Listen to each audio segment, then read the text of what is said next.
Hello, everybody. Konnichiwa, mina boku wa Jeremy desu. Yoroshiku onegaishimasu. I apologize about my voice. It's kind of all over the place today. I was kind of losing it yesterday, and that's why I didn't do a reaction video.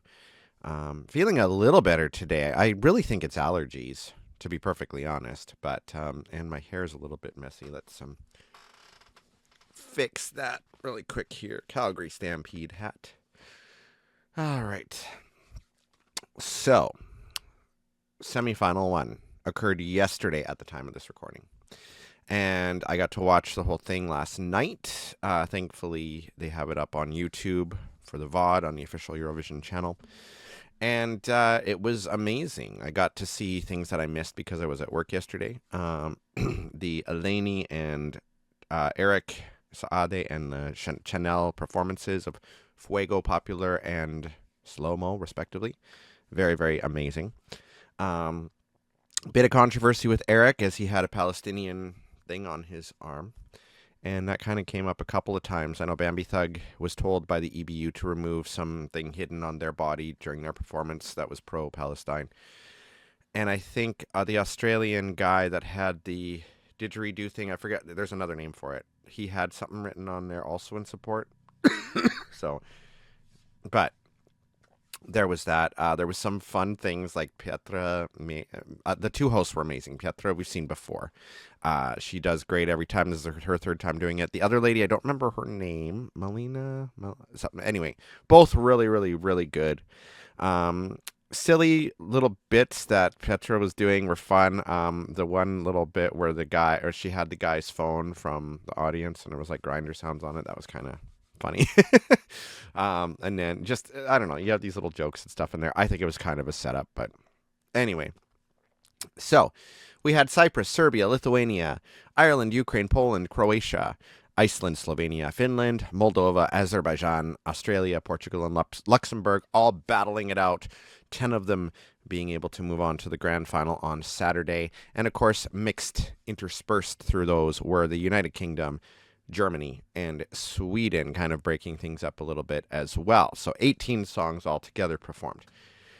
Now, of all of those, we lost only one in the first part of the semi, which is pretty much unheard of. The fact that most of them went through, 6 out of the 7 went through. We lost Poland. And that's really sad to me because the Polish song, The Tower by Luna, is my favorite song this year out of the whole bunch. It's the earworm that just is in my head. I sing it every single day, sometimes many times. I understand what happened. Just like Leslie Roy with Ireland in 2021. The staging, there was so much to do. And she had to be everywhere, all over the place. Kind of got breathy. Luna's singing style is kind of a little on the breathy side already. So it kind of messed up a little in that sense. But I still thought she did very well. And I'm very sad that she didn't make it through. But it's a very strong year. Very, very, very strong. So we lost Poland. We lost Iceland. We lost Moldova. We lost Azerbaijan. And we lost Australia. Very sad. Very, very sad. Sad to lose any of them, really. But of losing those ones, I'm not too sad about Azerbaijan. Azerbaijan to me was a bit of a boring song, but it was okay. Like it was still decent.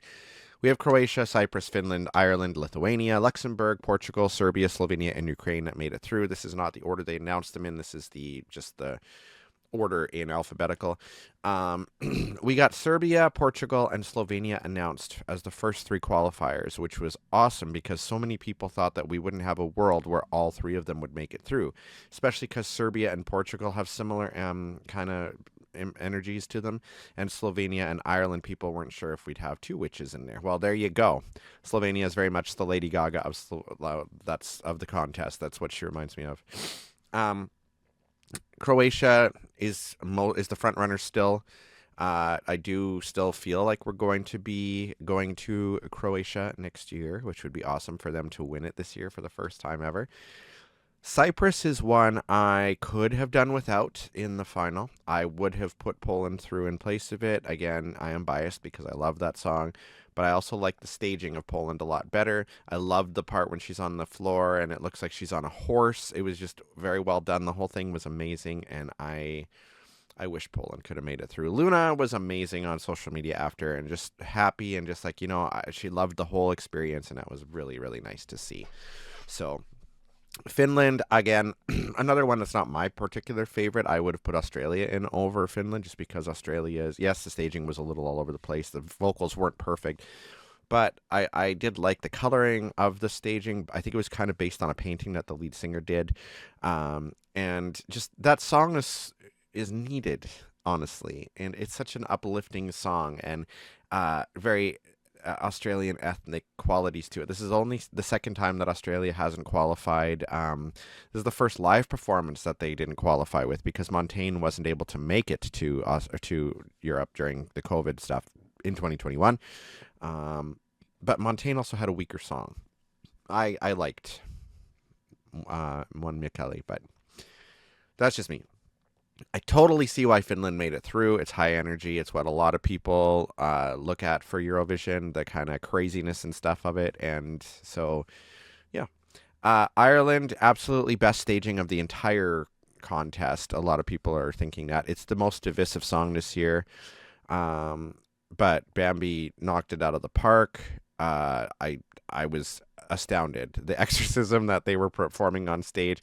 It is a dark-ish song. It's very pagan in roots, but at the same time, when you think about it, it's really just, it's like you're exorcising a lover from your life, an ex-lover. That's what I get from it. And it's not anything that anybody's seen on the stage before. This trumps what Lordi did back in the day. Ireland has gone up, I should say, from like borderline qualifier to, I think, fourth or fifth in the running to potentially even win the contest. So, Lithuania, Luktelk, I mean, it's the same as the national final for Lithuania. It was okay. Stay was a better song last year, in my opinion, by Monica. I mean, Lithuania is definitely going to gel with the younger people, the ravers and stuff. And it wasn't a bad performance though, but the energy was never really increased. It kind of just stayed, it never went down. It just stayed the same the whole time, which is not bad necessarily, but a good lead into Ireland, I guess. Luxembourg, Luxembourg watched over the years, especially the last 2 years, and was like, Poland's using these really odd effects and stuff on the screen that people at home get to see that the people in the arena don't. And it's extra, extra, extra. So let's throw that in as well, too. Whereas Poland didn't do it this year. The Jaguars or the Cheetahs or whatever. What was that all about? Excuse me. To me, that was kind of jarring. That hairstyle, too, needs to go. I don't like it. I don't know what it is. Luxembourg was the only French song in this semi, and I think there was that running for it, and I also think it's because Luxembourg is back, and, I don't know if the EBU had anything to do with it. Maybe it was all completely the voters and stuff. She pulled it off well, but again, they want to keep Luxembourg in the contest and try to lure back some of the other smaller microstates and other things like that too. So I think that's why. It'll be interesting to see how San Marino does in semifinal 2 tomorrow. But anyway, so we have Luxembourg, which, okay. I'm sad that it may be at the expense of Australia or something that could have gone through too, but it is what it is. She did well, so... Portugal was never really my favorite song, but watching the performance, she did it very, very well. I think, well deserved. Serbia, loved it. Again, kind of a slow burn start, but beautiful, beautiful song. Slovenia, again, I loved that song from the beginning, from first hearing it. It was when it first was released, it was my favorite to win, but then other ones came out, and then Ukraine. I put this one fairly low on my top 37 list, but actually watching that performance, it's gone way up. It's a really good song. Their voices are amazing. the quality of the performance was astounding. And I was like, wow, this is beautiful. And my favorite thing is the stark contrast of the fourth, fifth, and sixth slot entries, all three of them. Ireland was fourth in the running, but it was the first of this big three. And I call it this big three because it was the most darkest. In the middle, so right after Ireland, we have the UK, which was very gay. And then we had Ukraine right after that, which is the other religious end of the spectrum.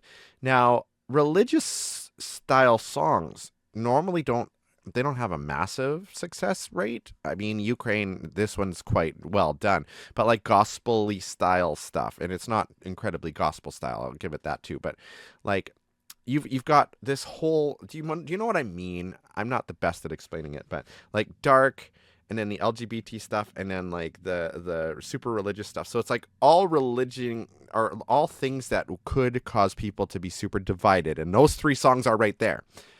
Most people are attacking Bambi's song over Ollie's song, or Bambi staging over Ollie's staging.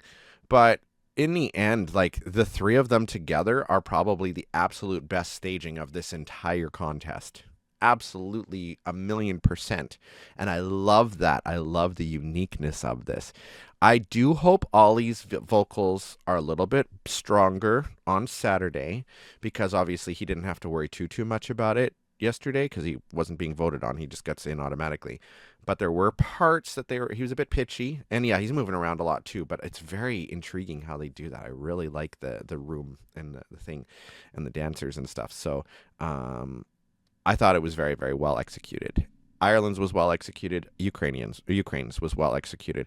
Those three and Croatia, absolutely, I agree 100,000,000,000% they should be in the final, and I'm super excited that they are. So I'd love to hear from you guys what you think as well. And semifinal 2 is tomorrow. Hopefully I'll still have a voice and be able to react right afterwards, because I'm actually off tomorrow.